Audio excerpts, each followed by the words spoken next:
Ladies and gentlemen, Raila Odinga, through his official spokesperson, Dennis Onyango, has issued a statement regarding yesterday's endorsement of Stephen Kalonzo Musyoka.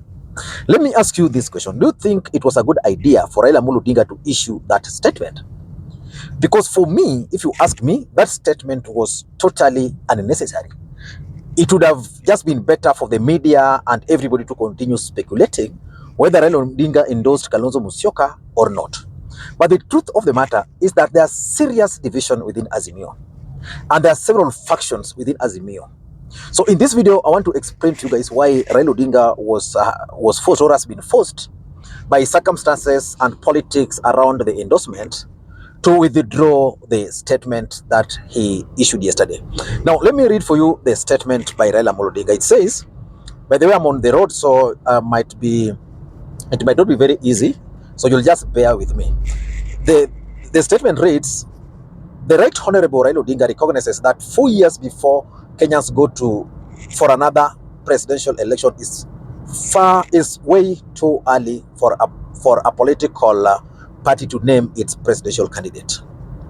Mr. Odinga therefore clarifies that his praise for His Excellency Kalonzo Musyoka for standing with him in 3 successive elections, the wiper, leader strong Christian values, and the support Mr. Kalonzo has built across the country was not an endorsement of Mr. Kalonzo as the Azimio presidential candidate. Rather, the process was an acknowledgement and appreciation of part deed that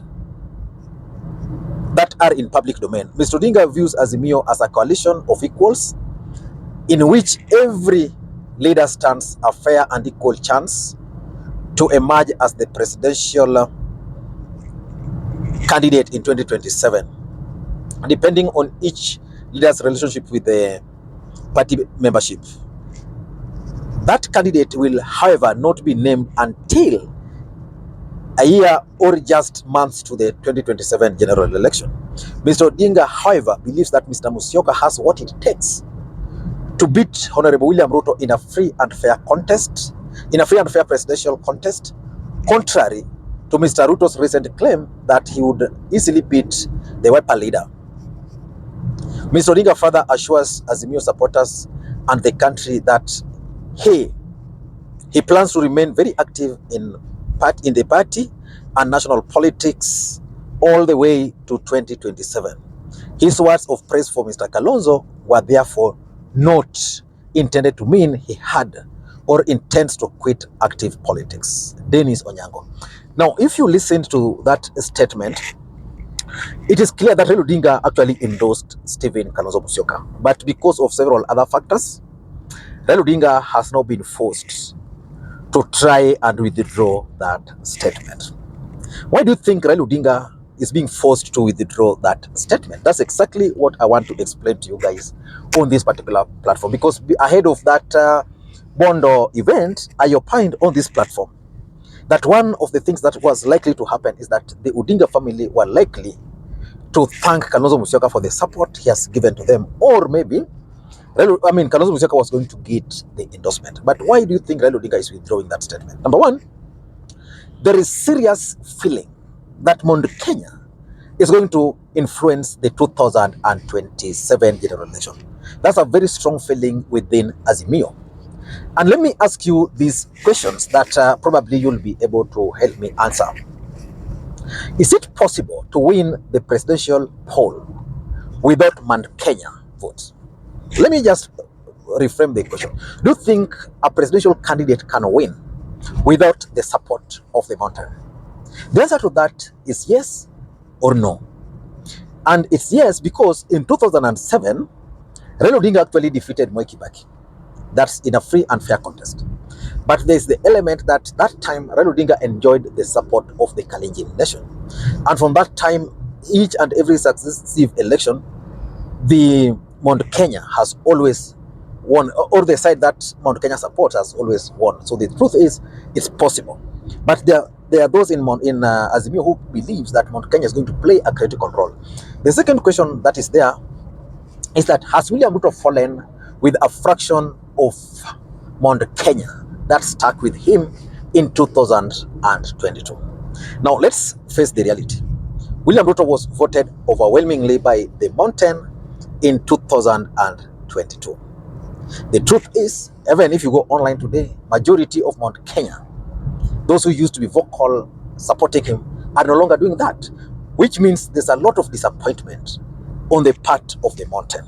So the question is, if a fraction of the Mount Kenya are not happy with Ruto, who are they likely to support? Will they support Raila Odinga?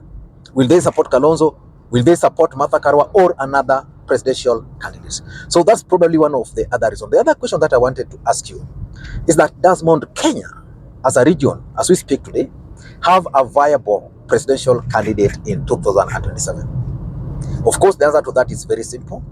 Mount Kenya does not have a viable presidential candidate for 2027 general election. That is the honest truth. They don't have a viable presidential candidate. And that brings me to the first answer, the first point which I raised, the Mount Kenya factor.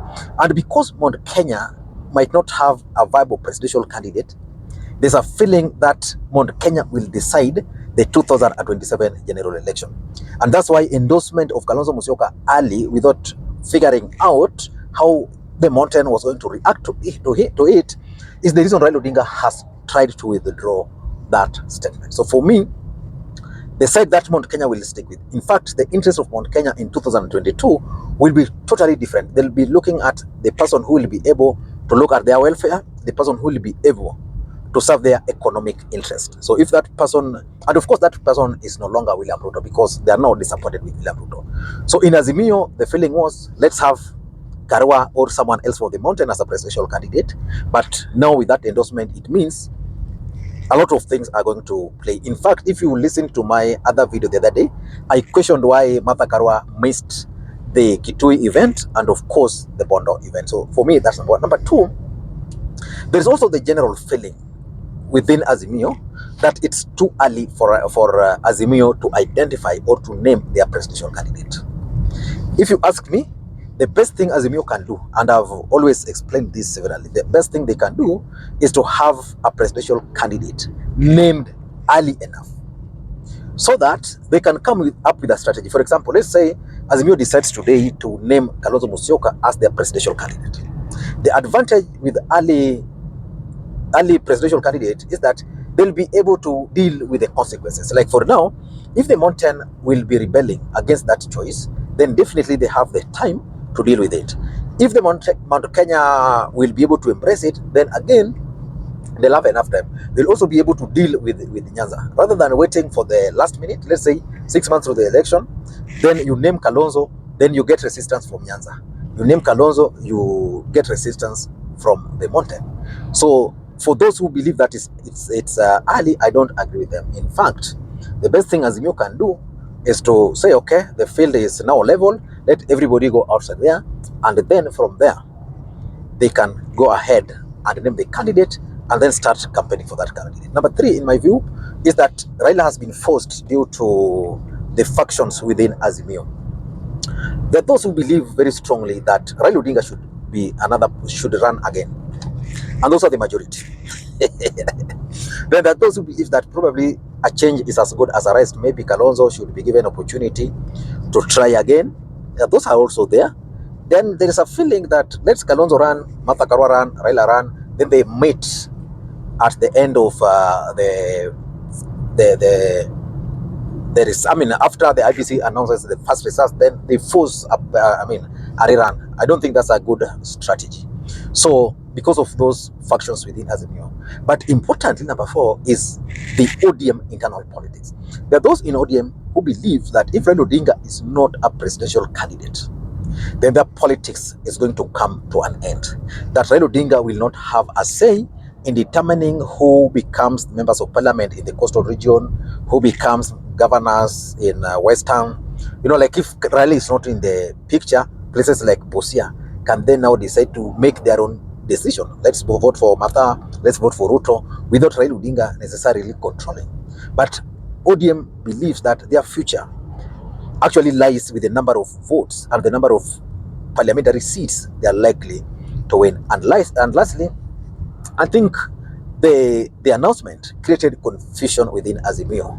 So Raila Odinga is just trying to really deal with that confusion, making it clear. But of course, in politics, nothing happens out of mere coincidence. The way I always say, Raila Odinga has already named his preferred presidential candidate. He has repeated it in his statement.